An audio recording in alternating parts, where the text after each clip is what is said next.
Alright, and just like that, we're in. Let's get through this tutorial as fast as possible because honestly, dude, I cannot freaking wait to get started on this account. This is going to be so freaking fun. Alright.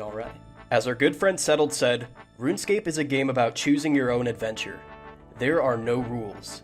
You can do whatever you want to do to have fun, and honestly, that's the beauty of it. Hi, my name's Hares, and welcome to my channel.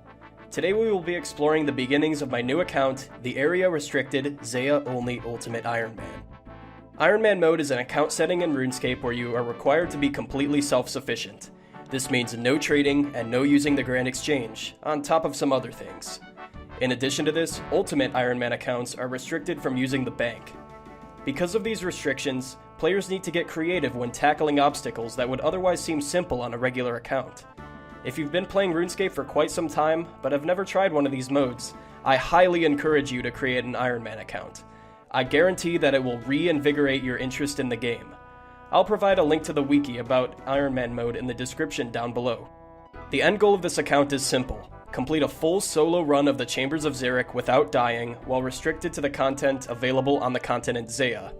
As difficult as it might sound, I want to challenge myself, to set a goal that I must push myself to achieve. In setting this, there are a few pieces of content that might seem questionable that I would like to talk about. In addition to the current 6 Zeah quests, I will be allowing myself to complete Druidic Ritual and Rune Mysteries. Adding to these two, I will be starting Eagle's Peak and completing it to the point where I can use box traps. I should only need these 3 to guarantee my success with this challenge. One of the obvious end goals of this account is to receive an Abyssal Whip. This is imperative for my end goal of a deathless run of the Chambers of Xeric. However, to obtain this, I need at least 80 Slayer to Wild Pie boost to kill Abyssal Demons. Luckily, after the release of the Kebos Lowlands, I am able to use the Slayer Master Konar. However, this comes with a problem. Konar gives area-specific Slayer tasks that may or may not be on Zeah. Without any quests and with relatively low Slayer, there is a fairly substantial chance that my task will end up being in the Catacombs of Kourend. However, this does not rule out the fact that I can get tasks that are not on Zeah. While lamping to 80 Slayer is easy if you have 15 years to spare, it's simply not realistic. Because of this, I am allowing myself this exception.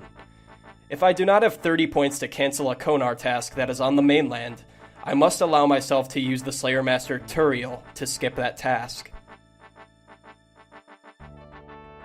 It is impossible to obtain a Pestle and Mortar on Zeah. Because of this, I will be giving myself this exception. When I go to complete Druidic Ritual a bit later on, I will be allowing myself to purchase a Pestle and Mortar from the Taverley Orblore shop. This will be important later on, so that I can grind Unicorn Horns for anti-poisons, Blue Dragon Scales for anti-fires, and Bird Nests for Ceridome and Bruise.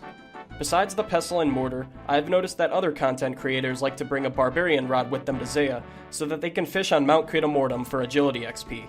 I will not be allowing myself to bring a Barbarian Rod, because I do not believe it is required for the progression of my account. There are other ways to train agility on Zeah.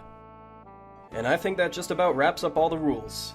Let's go see how our good friend Zeahs Ultima is doing on his trek through Tutorial Island. Alright, and that's the tutorial done. Let's get going. I cannot freaking wait to get to Zeah, dude. This is going to be so much fun. I'm not really sure what I'm going to do first, but we're going to find out.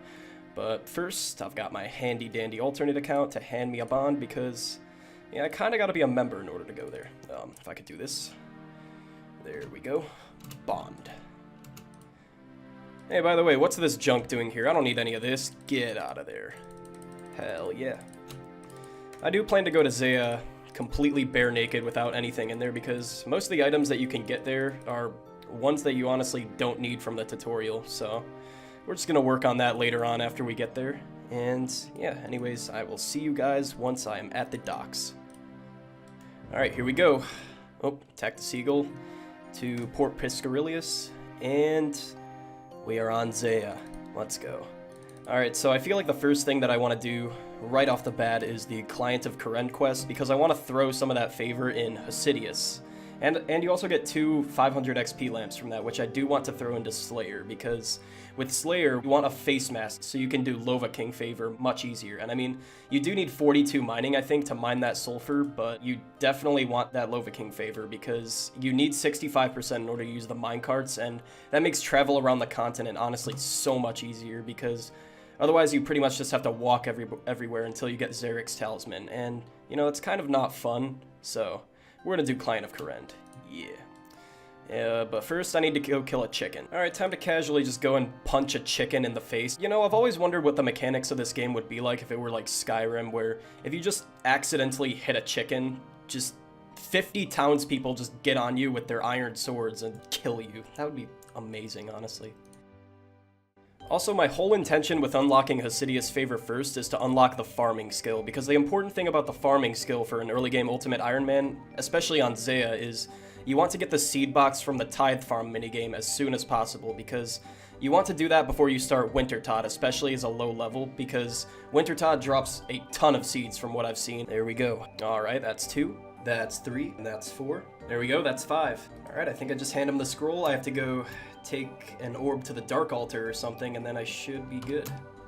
That should be the quest done, and I can start pushing plows for about 2.5 hours. Boom. And there we go, quest complete. 2 antique lamps, a favor certificate, and we get this memoirs book, which I will probably never let go of because it's extremely useful. And alright. So I've noticed that a lot of people throw this in Hunter because they don't know about the new update, where actually all the way to the west of the continent in the new Kebos Lowlands expansion, they actually added a hunter spot right here that has level 1 birds. So you can hunt those, or another thing that some people do is that they go up to the Raids mountain. They start a raid, they get a skilling room in the first room, and they hunt level 1 bats in there to get some XP. So you really don't need to throw these lamps in Hunter at all. And it's really important that I throw these in Slayer, because both of these will get me to level 9 Slayer. And from there, I only have to I only have to use a couple of lamps in order to get to level 10, and then I can wear a face mask, which is extremely important for Lova King favor. And here we are. I need 65% Hasidius favor in order to go to the mess hall kitchens so that I can cook, because from there I can get my favor up so easily. So, time to do this for about 2 hours, but honestly this is going to be done for you guys in 3, 2, 1. 2 hours later. Well, now that that's done, we can move on to the next part, which is, I believe we can go cook in the mess halls, but the thing about that is we actually need 20 cooking, because the lowest tier food in the mess hall is meat pies. So we actually need to go do a bit of fishing, cook some shrimps, and we'll be back here in a little bit. Oh yeah, and from that, I actually forgot to mention, we got a couple of levels from that. So we got 8 crafting and we got 5 farming, so not too bad. Let's see, small fishing net, give me that. All right, we're good to go. And here's a totally epic fishing and cooking quick scoping montage. Die, motherfucker, die, motherfucker, die. Die, motherfucker, die, motherfucker, die. And there we go, 20 cooking. Looking mighty nice alongside 14 fishing. Not too bad, now we can go cook those meat pies. Alright, from here getting 100% favor shouldn't really take all that long. I think you actually get a fair amount of cooking XP from this, so yeah, I just gotta serve these guys meat pies until 100%. Should only take about 20 minutes, so yeah, I'll be back. 25 cooking. I can actually go ahead and cook servery stews now, so that'll speed it up a little bit. 30 cooking, not too bad. Got a little random event here. Sure, I'd like my camo top. Alright, nice. First fashionscape item. We've got the invisible top. Like, I literally have no torso now. Alright, 1 hundo should be complete after I turn this in. Boom, there we go.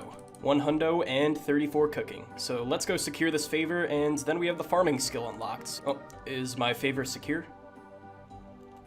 Oh yeah, looks like it is. Alright, so we have the farming skill unlocked, but there's just one problem. We kind of need seeds if we want to train farming, so in order to get some seeds, I need to train my thieving up to 38 so that I can pickpocket master farmers, and that's going to be my main source of seeds for my early game on this account. So let's go train our thieving. Shouldn't take too long.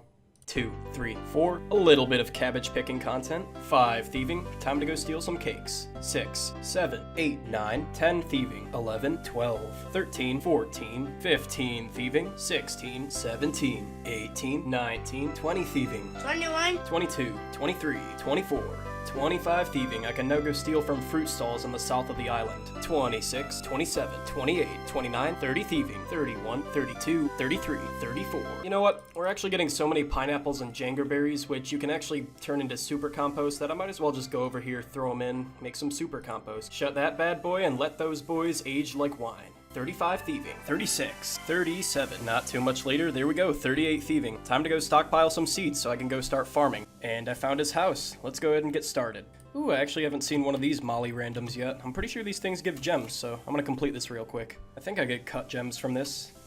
Ooh, I don't know how much those are gonna sell for, but I'll hold on to them for now. Okay, that should be plenty of seeds to get us started. Let's go plant our first ones. Gotta buy our farming equipment. Let's buy a rake, seed dibber, spade, and you know what? Let's also get some compost. Why not? And just like that, we've planted the first seeds for the future of this account. Get those marigolds planted, and there we go. That's the last patch. I don't know. If you were to ask me, it's a pretty nice looking farm. I'm satisfied with my work today. I think it's time to get off for the night. Well, folks, that just about wraps up this episode. I hope you enjoyed it as much as I enjoyed making it. As for my upload schedule, I'd expect about one video per week, as classes have been keeping me pretty busy. And for those of you that stuck around until the end, here's a bonus clip of me slapping some kid on my Zerker. This was my first ever YouTube video, so if I could get a little bit of feedback in the comments, that'd be great. Take it easy, guys. Happy trails.